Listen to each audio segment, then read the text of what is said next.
नमस्कार दोस्तों, यूपी बिहार की खबरों में आपका स्वागत है। आज हम आपको उत्तर प्रदेश, बिहार एवं देश दुनिया की तमाम 25 बड़ी खबरों को सिर्फ 7 मिनट के अंदर बताने जा रहे हैं। वीडियो को लाइक करें, चैनल को सब्सक्राइब कर दें। तो चलिए शुरू करते हैं। गया में पितृपक्ष मेला और आने वाले त्योहारों की भीड़ को देखते हुए रेलवे सरकार ने गया और पटना के बीच एक मेमू पैसेंजर स्पेशल ट्रेन चलाएगी। इससे यात्रियों को सुविधा मिलेगी। केंद्र सरकार ने नई शिक्षा नीति एनईपी को लागू करने का ऐलान किया है, जिससे शिक्षा प्रणाली में सुधार लाया जाएगा। यह नीति कक्षा 12वीं तक के शिक्षा ढांचे को बेहतर बनाने पर ध्यान केंद्रित करेगी। भारत में जल्द ही बोइंग एयरक्राफ्ट बनाए जाएंगे। सुपर कंप्यूटर के जनक डॉक्टर विजय पांडुरंग ने कहा कि क्वांटम कंप्यूटर के जरिए भारत अमेरिका और चीन से भी आगे निकल जाएगा।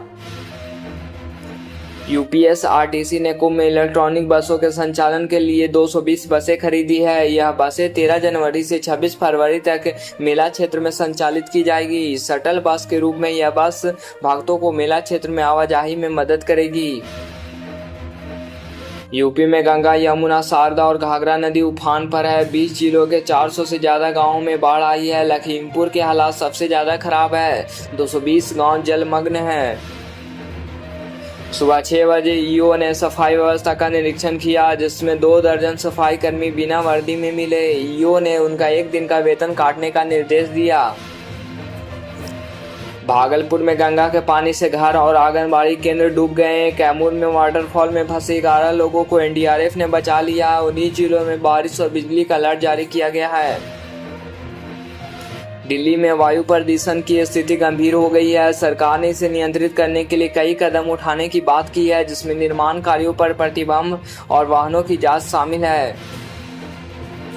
आगरा में एक महिला में स्वाइन फ्लू H1N1 की पुष्टि हुई है। महिला मुजफ्फरनगर की है और अपनी बेटी के घर सिकंदराबाद आई थी। उसे 7 दिनों से बुखार था और अब ऑक्सीजन सपोर्ट पर रखा गया है। विशंबरपुर गांव में 60 साल पहले संकल्प लिया गया था कि बच्चे के जन्म के बाद पेड़ लगाएंगे। आज 5000 की आबादी वाले गांव में 20,000 से ज्यादा पेड़ लग चुके हैं।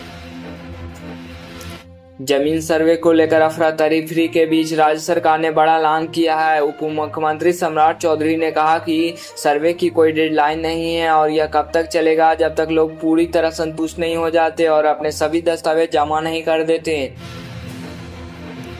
मुजफ्फरनगर के जनसाठ थाने से गैंगस्टर एक्ट में अनिरुद्ध गाजियाबाद जिले के सातिर बदमाश की पुलिस ने 7 करोड़ की संपत्ति जब्त कर ली है।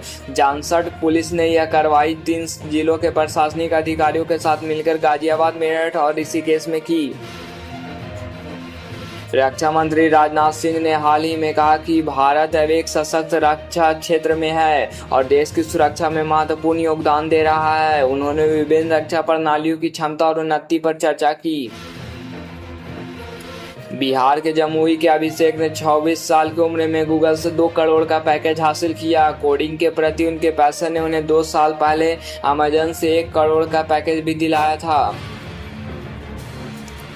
जेडीयू की बैठक में मंत्री विजेंद्र यादव पहले नाराज दिखे और गुस्से में कहा कि वह जेडीयू में नहीं है। बाद में उन्होंने कहा कि यह सिर्फ मजाक था। गया से पहले पुनपुन में पिंडदान की मान्यता। पटना से 13 किलोमीटर दूर पुनपुन नदी के तट पर हर साल पितृपक्ष मेला लगता है। मंगलवार यानी 17 सितंबर से लगने वाले मेले की तैयारियां लगभग पूरी कर ली गई है। मान्यता है कि भगवान राम ने राजा दशरथ का पहला श्राद्ध यहीं किया था।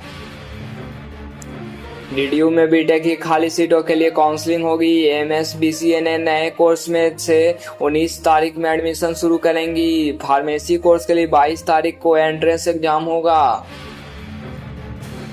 उत्तर प्रदेश में विधानसभा चुनाव की तैयारियां शुरू हो गई है। सभी प्रमुख दल अपने अपने चुनावी घोषणा पत्र और प्रचार की रणनीतियों पर काम कर रही है। भारतीय जनता पार्टी महानगर की ओर से सोमवार की सुबह चंद्रशेखर आजाद पार्क के सामने सदस्यता अभियान चलाया गया। गेट नंबर 1 के सामने सदस्यता कैंप लगाकर यहां मॉर्निंग वॉक के लिए आ रहे लोगों को ऑनलाइन सदस्यता दिलाई गई। यूपी के लखीमपुर खीरी में बाढ़ से हालात भयावह है। 3 तहसीलों के 220 गांव में पानी घुस गया। पलिया तहसील टापू बन गई। हर तरफ सिर्फ पानी ही पानी है। चंदौली में 15 सितंबर को ट्रैफिक पुलिस ने एक अभियान चलाया जिसमें वाहनों की जांच की गई। इस दौरान 123 वाहनों चालकों पर यातायात नियमों की अनदेखी करने के कारण चालान किया गया। इनसे 2.21 लाख रुपए का जुर्माना वसूला गया। बेगूसराय के किसानों ने स्वीट कॉर्न उगाया जो अब रिलायंस स्टोर में बिक्री के लिए पहुंच गया है। इससे किसानों की आमदनी दोगुनी से ज्यादा हो गई है।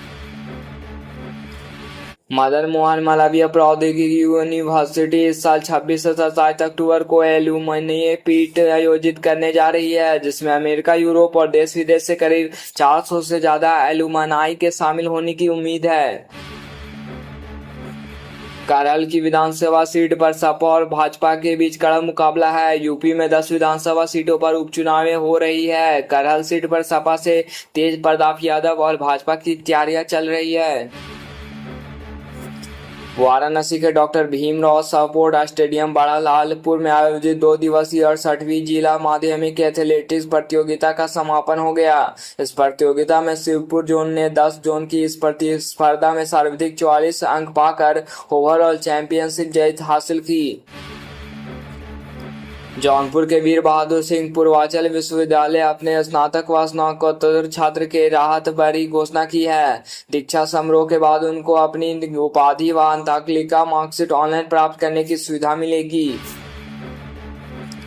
कांग्रेस और बीजेपी के बीच चुनावी मुद्दों को लेकर तीखी बयानबाजी जारी है। दोनों पार्टियां अपने अपने मुद्दों को लेकर जनता को आश्वस्त करने की कोशिश कर रही है। वाराणसी में गंगा नदी का जलस्तर तेजी से बढ़ रहा है। हर घंटे 3 सेंटीमीटर मणिकर्णिका और हरिश्वर घाट डूब चुके हैं जिससे 6 फीट गहरी गलियों में सदवा किया जा रहा है। इस बाढ़ की वजह से 1000 से ज्यादा दुकानें बंद हो गई है। इलाहाबाद हाईकोर्ट ने एक निर्णय में कहा कि कोई व्यक्ति भले ही महिला की सहमति से उसके साथ शारीरिक संबंध बनाता हो, लेकिन यदि महिला भयभीत या भ्रमित होकर ऐसी सहमति देते से ऐसा संबंध को दुष्कर्म ही माना जाएगा। कोर्ट ने सुनाया फैसला।